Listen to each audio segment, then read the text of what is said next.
Magandang umaga po sa inyong lahat. Happy New Year sa lahat ng nanonood at narito ngayon. Magpapasko din noon sa Smoky Mountain. Pagkatapos ng simbang gabi, nabalitaan namin na may nanganak tapos namatay sa pagsilang ng sanggol. Buhay yung bata. Tapos, sinabi, yung tatay, tumakas daw, hindi makayanan yung katotohanan. So, hanapin ko sana, kakalad ka rin ko pabalik. Pangatawanan mo yung responsibilidad mo, magpakalalaki ka. Tapos sinanap ko yung mga sisters, yung mga Holy Spirit sisters diyan sa Convent of the Holy Spirit. Andyan pa si Sister Marie Bernard, si Sister Evelyn Jose, Sister Angel Libron, nagtrabaho sa Smoky Mountain noon niya. Nasaan ang mga sister? So, naghahanap ng mabilhan ng gatas kasi umiiyak na yung bata eh. Natauhan ako doon. Yung akin, yung kakalad ka rin yung ama. Eh, may batang nagugutom eh. Nakalimutan ko.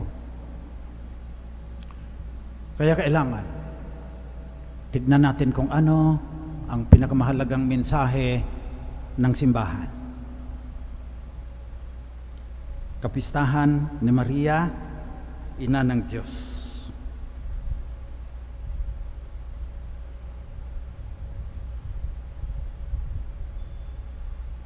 Sa unang araw ng taon, diyan nilagay ng simbahan. Napakaluma na nitong kapistahang ito. Hindi na nila alam kung kailan talaga. Maria, Ina ng Diyos. Sa Kanya nanggagaling ang paglingap sa atin ng Panginoon. Sapagkat, sabi ni San Pablo, isinilang siya ng babae. Kung hindi siya isinilang, hindi tayo matutubos. Kaya kailangan, ngayong may COVID, may bagsak ang ekonomiya, dadating pa yung climate change. Ang aking punto ngayon ay dapat, inspired by Mary, yung pambabaeng pag-iisip, idagdag na natin. Kasi hindi na tayo pwedeng bumalik sa normal. Masyadong patriarchal yung normal, pang lalaki yun eh. Walang katarungan yung normal noon. Babalikan mo pa ba? Naiilan lang ang nagiging bilyonaryo pagkatapos ang dami-daming namamatay sa gutom? Babalikan mo pa ba yung noon na paramihan ng atomic bomb? Kahit 50 times sirain ang mundo ng mga atomic bomb na naka-stockpile ngayon, kakayanin. Para ano yun? Kailangan magbagong pag-iisip. Babalik ka ba doon sa normal na tinabas na lahat yung mga bundok sa mga puno sa bundok ng Sierra Madre, kaya tayo binabaha ngayon?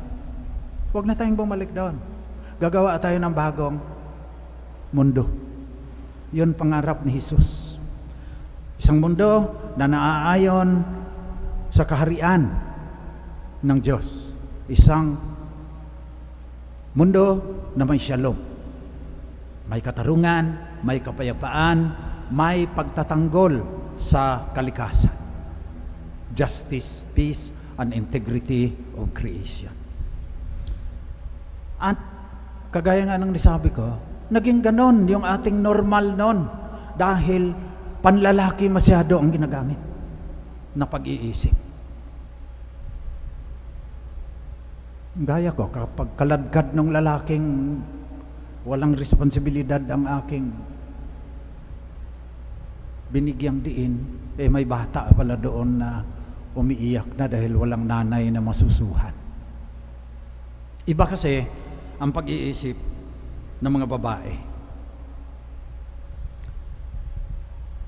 Ang mga lalaki, dapat maintindihan ng mga babae ito. Yung mga lalaki, pag-iisip niya nakakahon. So pag nag-iisip siya, buksan niya yung kahon. Yan lang kanyang iisip eh. Yung mga babae, konektado lahat yan. Kaya yung nanay ko, pag pinagalitan ako, pati yung kasalanan ko noong 1 taon, ibabalik niya yan eh. Ang dami-daming koneksyon na gagawin. So hindi maintindihan ng mga babae that men are capable of thinking about nothing. Yung walang iniisip, kaya ng mga lalaki yan. Yung mga babae, hindi nila kakayanin yan. Mag-iisipin sila, ano kayang, yung kurtina, baka may bisita tayo, baka hindi eterno doon sa mantel, sa ano, ang dami nilang iniisip na kailangan ng ating mundo ngayon sapagkat ang mga babae mahilig nga mag-connect, systems thinking. May science yan. 15 years old, babaeng teenagers, lalaking teenagers, nilagyan ng magnetic resonance imaging para makita kung aling parts ng utak nila ang may electrical impulse kasi ginagamit sa pag-iisip. So binigyan ng mathematical problem. If Anne is twice as old as his sister when she was 5 years old, how old is parang ganyan ang mga binibigay. Anong lumabas? Ito science ha. Yung mga babae, samantalang nagsosolve ng problema, ang daming pumupula doon sa makina. Yung mga lalaki, isa lang area ang pag nag-solve sila ng mathematical problem. Siguro sa evolution daw yan dahil ang mga lalaki nun, maghahunt ng mga mastodon ang lalaki niya. Kailangan concentrated sila.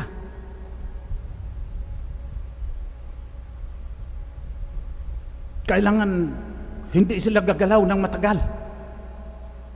So, na-train nila ang sarili nila na walang iniisip. Hintay ka lang, na dadaan yung mastodon, tutusukin mo na ng weapons mo. Yung mga babae, sila yung sila yung naghahanap kung ito ba nakakain ito. Ganyan din ngayon, mag-shopping. Yung lalaki, bibili ng underwear, pupunta sa ano yan, alam na niya, bibili. Hindi nakakausapin yung babae. Susukat pa niyan, yung kanyang damit. Terno kaya ito doon sa aking Balenciaga at saka Louis Vuitton na binili ng aking nung nasa France ako. Ang dami nilang iniisip. Maganda din yan. Kita mo sa mall, pagkasama yung asawang lalaki, bored na bored yung lalaki, samantalang parang ecstatic yung babae na makapag-shopping siya, lalo na kung ibibigay sa kanya yung charge ng credit card ng asawa niya. Natatakot pa yung lalaki dahil lalabas sa fitting room. Hindi ba ako mukhang mataba nito, darling? Nako, ang hirap na tanong yan. Talo ang equation ng integral calculus yan. Pambihira lang makapagsabi na, wag yan. Horizontal kasi ang mga linya-linya niyan, dapat mga vertical para magbumbuka kang slim. Nako, mamahalin ka ng babae niya. Ito ang aking punto. Systems thinking has priority over critical thinking. Critical thinking masyado yung educational system natin Kung titignan mo sa feminine, masculine thinking, ganito ang sabi ni Art Costa. From the viewpoint of Tao, Chinese philosophy, our attitude towards teaching is too young. Yung masculine principle, yin and yang yan pagbabalance dapat. Yang daw masyado ang ating educational system. Too absolute, rational, ang aggressive. What is needed is more yin, intuition, sensuousness, and subtlety to bring back a delicate balance. In this way, children might then learn the other basics like the wholeness and unity of existence and life, the art of living in harmonious balance with nature and with others. Kaya nag-imbento ako ng bagong theory of learning, convergence theory of learning, priority ang systems thinking. Inaayunan ni Elon Musk. It is important, sabi ni Elon Musk, to view knowledge as a sort of semantic tree. Make sure you understand the fundamental principles, that is the trunk and the big branches, before you get into the leaves and the details, or there is nothing for you to hang on. Kung puro leaves lang ang ina-analyze mo. So, systems thinking, see the connections, critical thinking, analyze the elements, always remembering that the whole is always greater than the sum of its part. Tapos mag-design thinking ka na. Paano mo gagamitin yung knowledge mo? That is the only way to reformat society para hindi na tayo babalik doon sa dating normal na hindi naman kaigihan, hindi naman maganda, unjust, unending conflict, no concern for the future of the human race. So manalangin tayo ngayon sa mahal na Birhen na sana may makabagong pananaw, may makabagong pag-iisip, sapagkat itong ating mundo ngayon, hindi kalooban ng Diyos ito na hundreds of millions nagugutom, may mga bilyonaryo doon, kagaya ni Elon Musk, number 3 richest man in the world. Kaya lang, maganda kay Elon Musk, yung design thinking, yung number 3, systems thinking, mas prior. Critical thinking, analyze. Design thinking, produce something that will help you create, build a better world. Yan ang ating panalangin sa mahal na Birhen ngayong kapistahan niya bilang ina ng Diyos. At yung aking sinasabi, sinusunod ko. Integrated Sustainable Development Plan sa Marikina Watershed. Kasi nakakainis na. Lagi na lang binabaha. Ang dami-daming nagsasabi. Okay, Integrated Sustainable Development Plan. Marikina Watershed, 67,000 hectares. Sinong pinapagawa ko? Si Arlene at saka si Rona. Mga babae yan. Mahilig sa mga connections yan. Ang galing ng brain cells niyan, galing USAID yan, World Bank, Asia, ang dami-daming pinanggalingan yan, ang galing-galing sa project management. O pag naayos na nila, papasok na yung mga lalaki. May computer simulation, may ano, ayusin natin yan, tatamanan natin, pa-simulate natin sa computer. Pag tinamna namin ng 1 milyong giant bamboo yan, ilan na lang ang amount ng water na babaha doon sa Marikina Valley. Ganyan ang ating ipagdasal. Hindi na tayo maaring bumalik sa normal. Hindi maganda yon. Walang kinabukasan ang sangkatauhan. Yung the whole human race will have no future at all kung magpapatuloy tayo. Iilan lang yayaman, walang hanggang bangayan at digmaan, sinisira ang kalikasan. Let us not go back to the normal. Let us build a new world.